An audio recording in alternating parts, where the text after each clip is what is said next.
second. Ready, go. Welcome to Bay Area Psychology.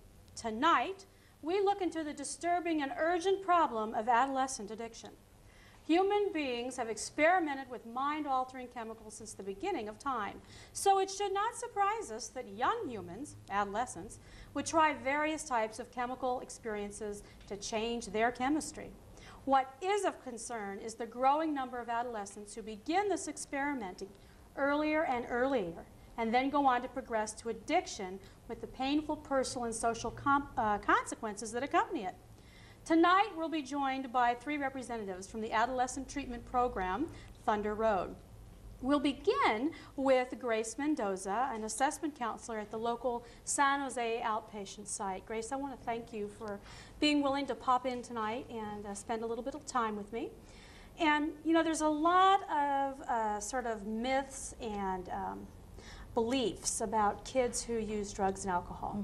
And you were kind enough to agree to share a little bit of your own personal experience when you were an adolescent. Go ahead.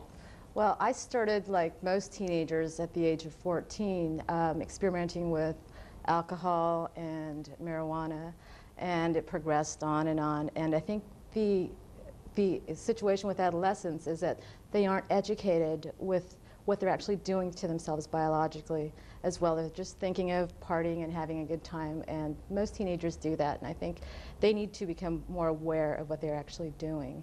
I was just like that, and that's what motivated me to get into the field and dealing with adolescents, was because at 14 I thought I knew it all.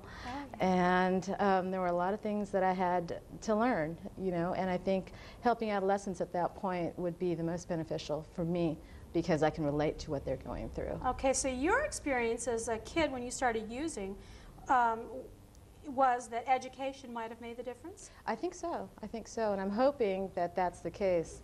I would never know, I can't turn back the hands of time, but I do believe that making an informed choice would, you know, cause, I guess, a change in the lifestyle, hopefully, you know, for the kids. What's it like for you, actually, day to day, working in treatment with kids? Because by the time you see them, I would imagine their use is has progressed to a pretty high state.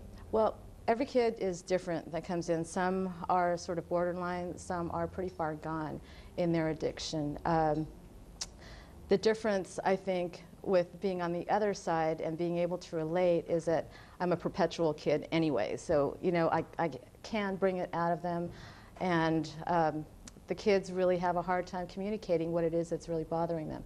I think chemical addiction, it manifests from something deeper, and kids, even though they look grown up on the outside, they're kids on the inside, and they really have a hard time being able to communicate what is bothering them. And so we try to help them with that, you know. Well, and it strikes me that kids have so much pressure. Right. I mean, there's a lot of media emphasis on growing up, I think, earlier and earlier. I mean, you know, definitely. It's been a while since I was 14, unfortunately.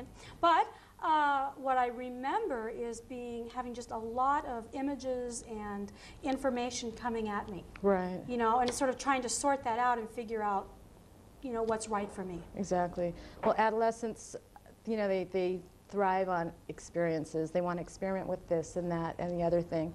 But they aren't aware of what they're actually doing, I think. And I really recommend, like, Project DARE, which I think is a very good thing that goes out to the different schools and educates the kids. I know when I was an adolescent, we had maybe one class period that was devoted to learning about drug education. I think we need more than that. We really need to inform our kids, and it's our responsibility as adults to let them know. Well, yeah. And the other reality is that more and more when they're doing research with prevention, what they're finding out is that in some ways scaring kids doesn't work, because, you know, if it were true that every time I used what's called a gateway drug and started using cigarettes or pot, then I would become a heroin addict, then, like, we'd be filled with a nation of heroin addicts.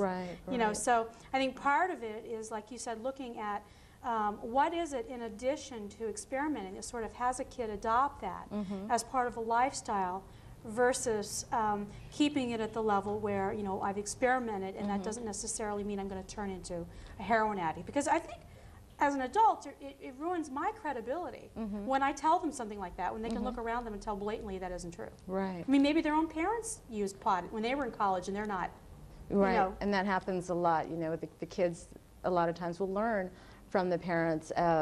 The parents might look at smoking pot as no big deal, but you know that does lead to bigger things. And I think it's adopting that mindset that it's okay to do this, but don't do this. Right. You know, we really need to be responsible and set an example.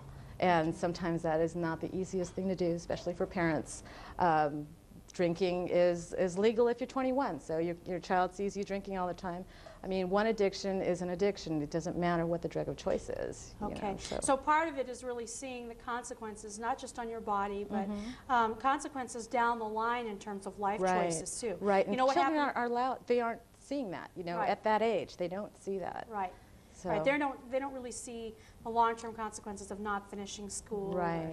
or, not being able to do some things that at this point in my time, at 16 years old, don't Exactly. seem that very important. Exactly. Okay.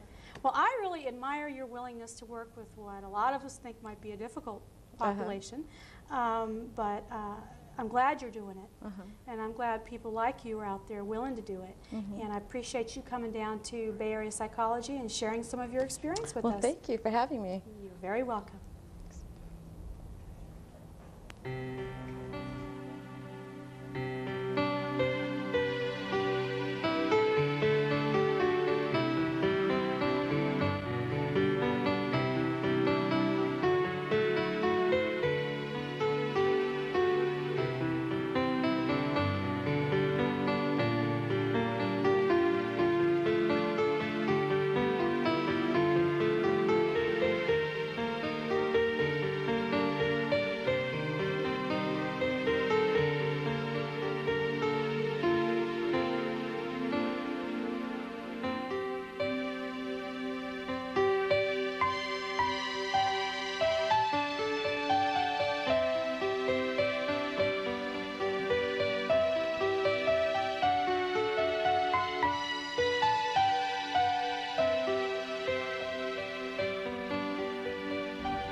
Welcome back. We just had an opportunity to talk with Grace Mendoza from Thunder Road here in San Jose, and now we have a chance to talk with two more people coming down from Thunder Road. We have Elizabeth Escobar, who is the admissions director, and then we have Nella Gonzalez, the San Jose project coordinator. I want to thank you both for being willing to come down and share your experience with us with adolescence and addiction. Thank you. Now, I have prepared, and we'll get to it in a minute, but I've prepared some graphics in terms of early stage, middle stage, and late stage addiction. But before we go to that, I guess I'm curious about what draws you to working with what some people see as a pretty difficult population. Well, for me, I love adolescents. I think that they're at the beginning point of becoming adults, and they have so many experiences and so much ahead of them that I really just want to be able to give them the information and the opportunity to go in the right direction. I know that things are a lot more difficult now being a teenager in the 90s than they were when I was growing up, and so if I can help steer them in a positive direction. So it sounds like what you can offer and what your agency can offer is an opportunity for kids to have the experience of support and approval. I mean, aside from even addressing addiction, that they come in and people like them. Right. Yeah, and to learn how to communicate with family and friends and express themselves. Okay. Now, Elizabeth, I understand you have recently rejoined Thunder Road, and so you were there, you left, you came back. So Yes. what would prompt you to make that decision? That's how much I loved working with teens, is that I was living abroad and just decided I really wanted to get back into the field. Of working with teens in particular, I love the field of addiction and the helping profession in general, but the teens give a lot of drama to the day, and Yes, they do. I just kind of thrive on that, so it's really good to be back. Okay, well, welcome back. Thank you. In terms of drama, I thought what we'd do, because I certainly know that must be true, let's take a look at what addiction looks like in its beginning early stages. And what we'll do is review some symptoms, then I'll ask you to sort of share your experience about that, okay? In the early stages, it looks like occasional drug use. Maybe it's easy to get high. Peer pressure to use drugs increases. The usage is mainly on the weekends with friends, and there's not a lot of use of some of the, quote, harder drugs. Preoccupation with usage begins to increase, and it looks like these kids begin to have fewer non-using friends. So it looks like it moves from maybe an experimenting to becoming more as part of the lifestyle. Is that your experience? Yeah, and I'd like to say something about that, Mary, because every kid, as you said earlier, is going to experiment. Not every kid, but most kids are going to experiment. But I know something that I had to learn and became apparent to me quite quickly once I started working in the field is that addiction is a disease. And I try and explain it to the kids and the parents that way sometimes, is that some people get cancer, some people don't. Some people get diabetes, some people don't. Some people get addicted to alcohol and other drugs, and some people don't. And so the fear about young people using is, A, we never know who's going to get addicted. Certainly if it runs in your family history, you have a higher chance of becoming addicted. 2, you cannot make healthy decisions while you're under the influence of a mind-altering chemical. We always say kids can't even handle a zit, let alone a mind-altering chemical. Yeah. So for teenagers to be using at all, Yeah. parents really and adults really need to say this is not okay. Well, and part of that, I imagine, is probably your experience that even sober, clean and sober, that adolescents definitely have those hormonal swings. I know I did. So in your experience, Nella, what once they come in and they are clean and sober, how do they feel about that? I mean, do they begin to actually appreciate what Elizabeth said, the fact that they feel more in control, or? For the most part, yes. We have adolescents who will come in and they're using and they've suffered some consequences, and they'll get clean and they'll learn why they were using, what are their, what were their triggers, and they'll learn new and healthy ways to deal with whatever reasons that were leading them to use, as opposed to going back to drugs and alcohol.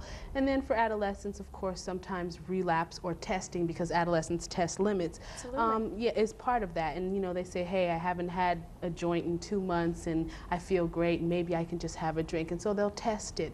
But for the most part, what they learn in treatment and what they learn about themselves is positive, and most of our clients are really happy to be in recovery and be clean and sober. Now, how many kids do you get at this early stage? Goodness. I mean, I don't know, but I would guess that's probably not the largest population you see. No, most of them are right in the middle. In the middle? Yeah, in the middle stages, I would think. Well, yeah. let's take a look at what that is. Okay. So we can get maybe a cleaner picture of what middle stage addiction looks like.